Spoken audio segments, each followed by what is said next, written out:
Would you start out by telling the audience, what was your life like before you had it, what happened, and we'll take it from there. Okay, my life before the near-death experience, I was a complete jerk. I had jerked them down to an art form, and I thought that you dealt with everything by hitting it as hard as you could and then see what happens next. And then I joined the Marine Corps, which means the more damage you did, the more pats on the back you got. Yeah. And then I kept working for the government, which is during those years of proxy wars, there was always jobs to do. And so then in 1975, I come home from Nicaragua, and I was sitting on the corner of the bed in the bedroom on the bed, and I was talking on the phone. And lightning struck the phone line and came down the line, blew the phone apart. It hit me in the side of the head. It went down my spine. It welded the nails of the heels of the shoes to the floor because I had bass Weegians on.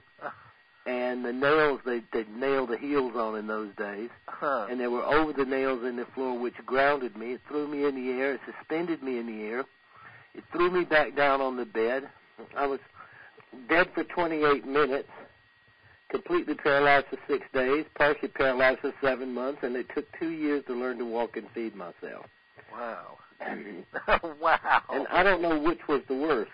Having a near-death experience in the middle of South Carolina in 1975, or lying in that bed, waiting to die. No one had ever taken that much electricity from a lightning bolt and lived, so I became a phenomena to the doctors. I can imagine. And now people who, since there's cardiopulmonary resuscitation, since so many people are now surviving these kinds of things, we're now in the National Institute for Health. We're considered a rare disorder. So they're doing studies. Were you aware of anything that happened during that time, or did you just kind of go into the other side? No, I lifted out of my body. I watched what was going on. A place I call the Blue-Gray Place. I thought I was the only person there, and it's the place you go but when you're still attached to this physical world and heading toward the next one. And I watched them load me in the ambulance. I watched everybody work on me. A friend of mine came over. He was on the other end of the phone, and he was a corpsman, and so he knew what to do, and he went to work on me. And then they brought me back for a minute. I had pulse and respiration for a minute, and then they loaded me in the ambulance, and I figured I'd better go with me. What people don't really realize, Lance, is death is nothing. It's absolutely nothing, and it never happens.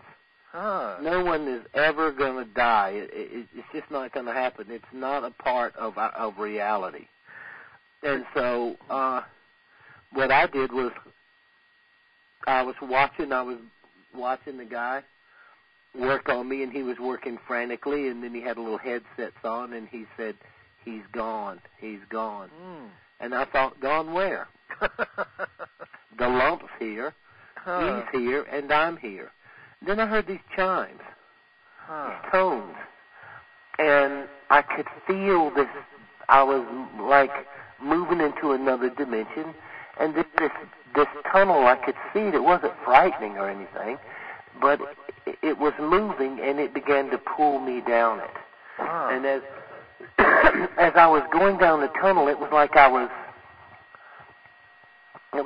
layers of me, layers of personality and consciousness were stripping away.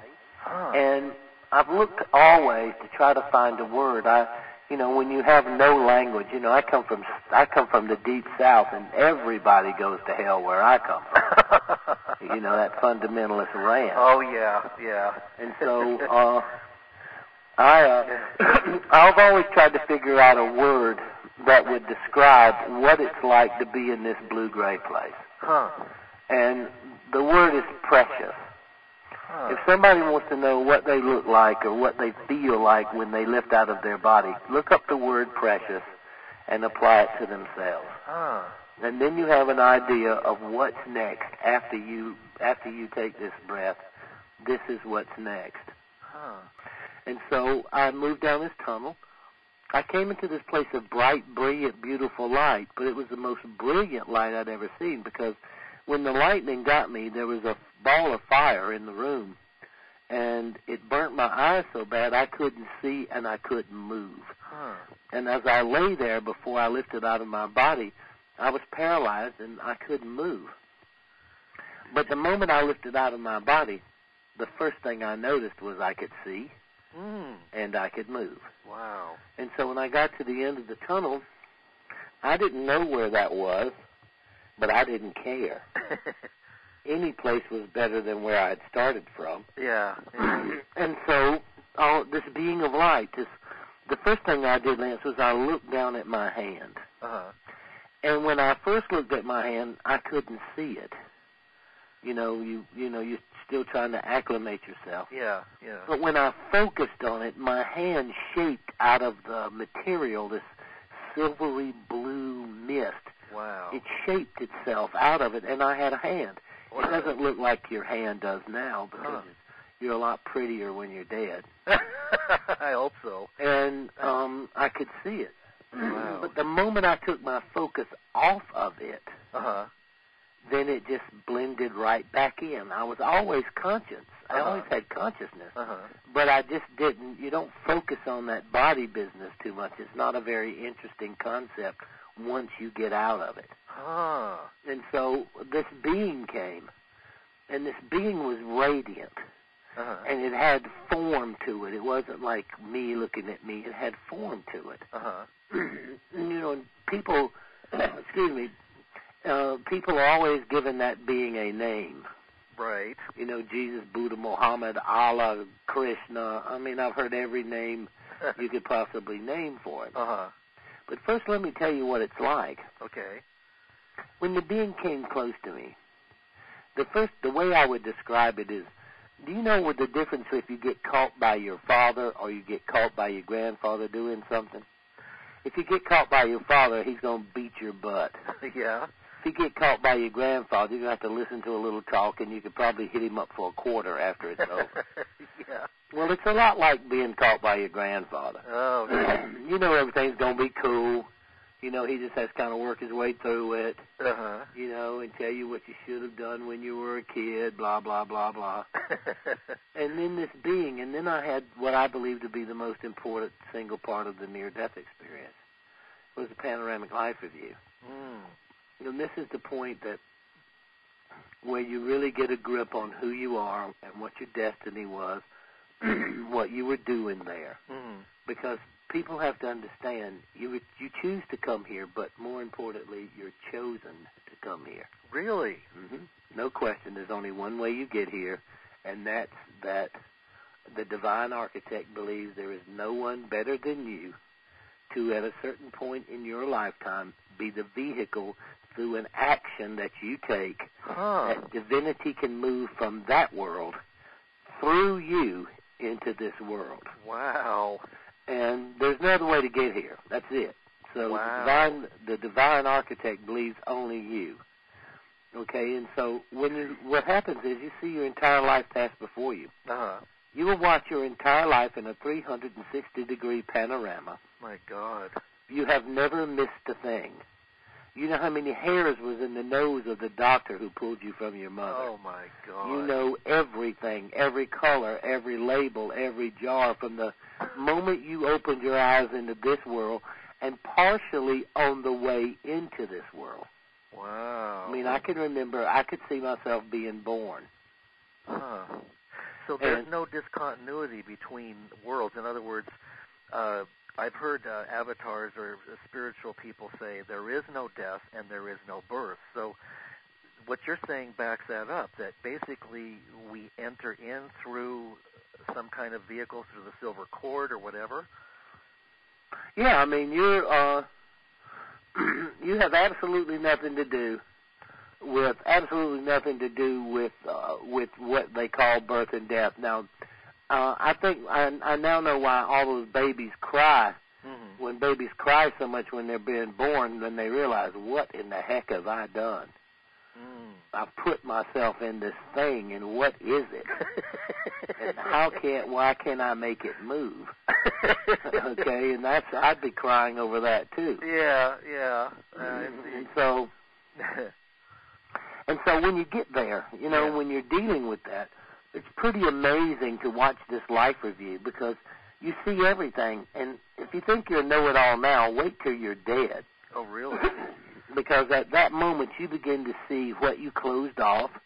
And as you watch your life review, you also watch it from a second-person point of view, really? As if you were your best friend. Huh. Wow, Dannion, that was really smart. Wow, Dannion, that was dumb. And it's really? you looking at yourself like friends look at each other, and they tell each other straight. Wow. And then you literally become every person that you've ever encountered, and you feel the direct results of your interaction between you and every person you have ever come in contact with. Oh, my God. Well, that must be almost horrendous.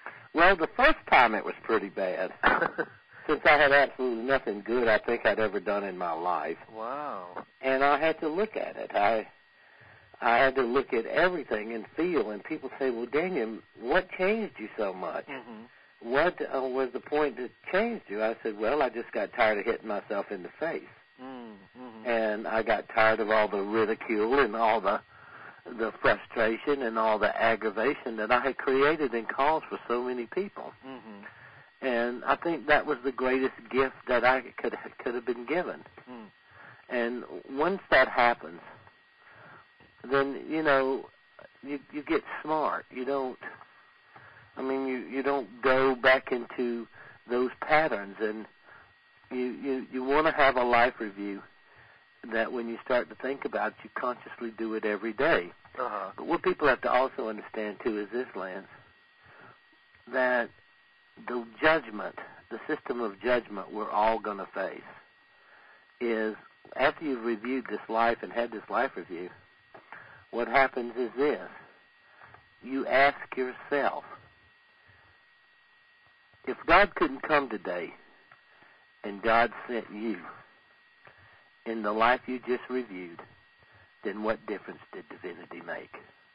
Oh. Now, right there, my life changed forever.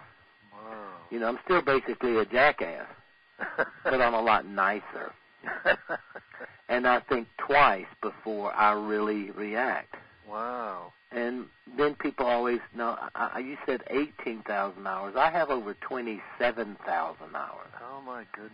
I just won the President's Lifetime Achievement Award for Outstanding Volunteer Service. Oh, how wonderful. To veterans. And I've been with 367 people taking their last breath, and with around near 1,800. Wow. So there's two things that you can draw from that. Number one, am I afraid of death? No. Number two, why do I do it? Yeah. Okay, why? Well, reason number one is I miss that place.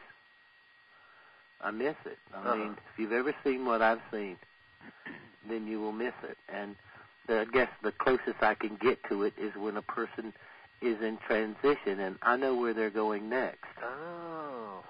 And a lot of times I can feel the presence of that divine feeling that comes with the term precious. Wow. And you miss it. You miss it. And then number three, everybody has things happen to them in their lives. Mm-hmm. It's not really what happens to you, it's what you do with what happened. Mm-hmm. Mm-hmm. And since I know what's next, mm-hmm. then I figured the best thing that I could do would be at the bedside to help those who are going and to help those who are staying behind. Wow. Because closure is the most important aspect in this life.